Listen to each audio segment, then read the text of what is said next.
right, let's talk elementalists. For some more general information, especially on how arcane magic is different from elemental magic, check out the Magic Miniseries video 1, where LOL kind of goes over that.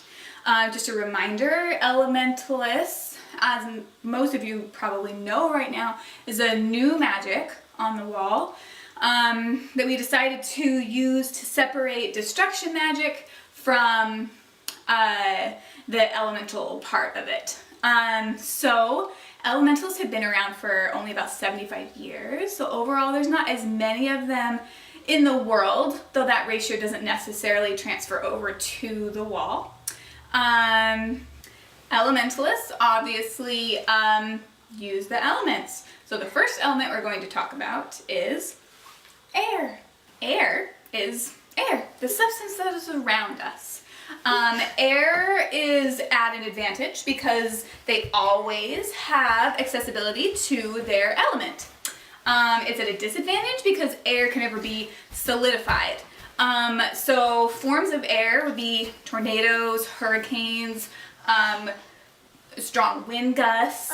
They can manipulate the oxygen in the air. They can levitate. Masters can fly.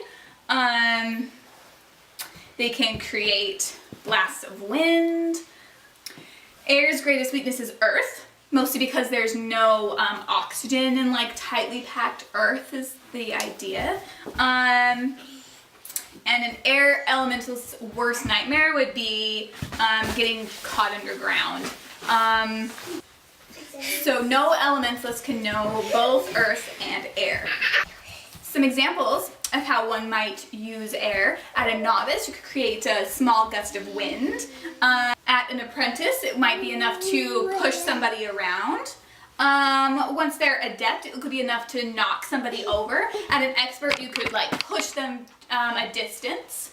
And then at a master level, you could make somebody fly. So, there you go.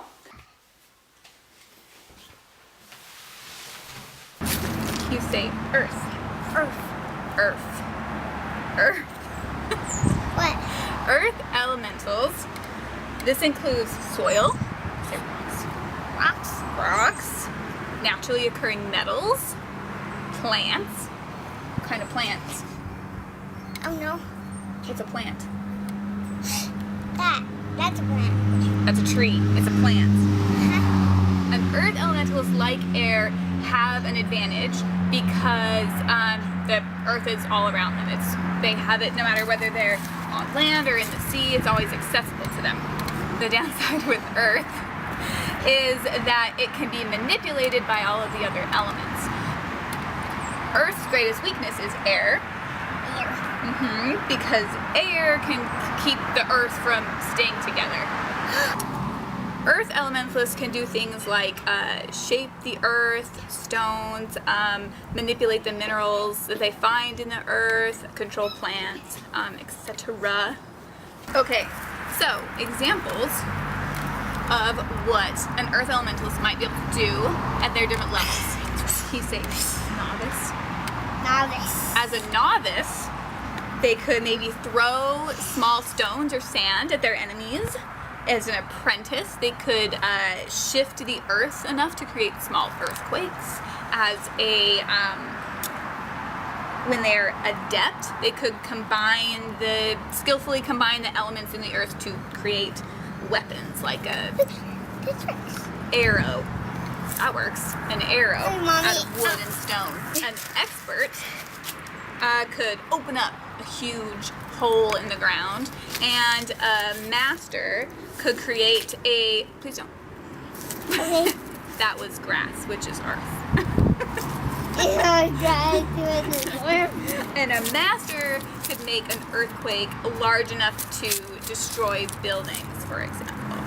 So, enjoy nature, earth lovers. Fire is just that, fire.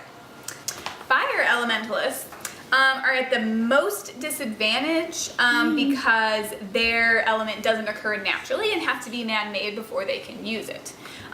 It's advantage is that it's easily the most destructive of the elements and certainly very powerful.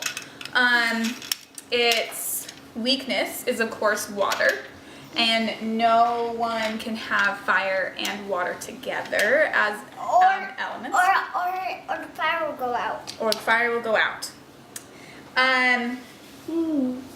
No. Fire elementalists can do things like manipulate fire and heat, make fireballs, explosions. Okay. Some examples of what a fire elementalist might be able to do as a novice. Once they have access to their element, they can manipulate, create heat and small, simple fires like lighting candles. As an apprentice, they can create larger fires like a fireplace or a campfire.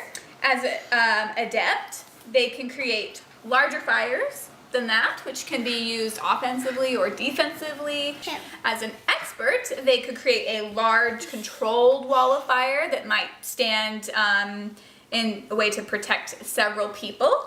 As a master, they could create a large wall of fire as well as successfully making offensive things like fireballs or explosions in order to be fireballs. offensive as well as defensive. Okay, Mommy. So, there you go. Fire. Water includes water in all of its forms. Liquid, gas, ice. Water is arguably the most versatile because it can be used in so many different forms. It's also the most easily accessible. It's, moisture in the air, the water that's in your own body, easily the most accessible and used. Water elementalists can do things like manipulate all the forms of water. They can breathe underwater. They can absorb water.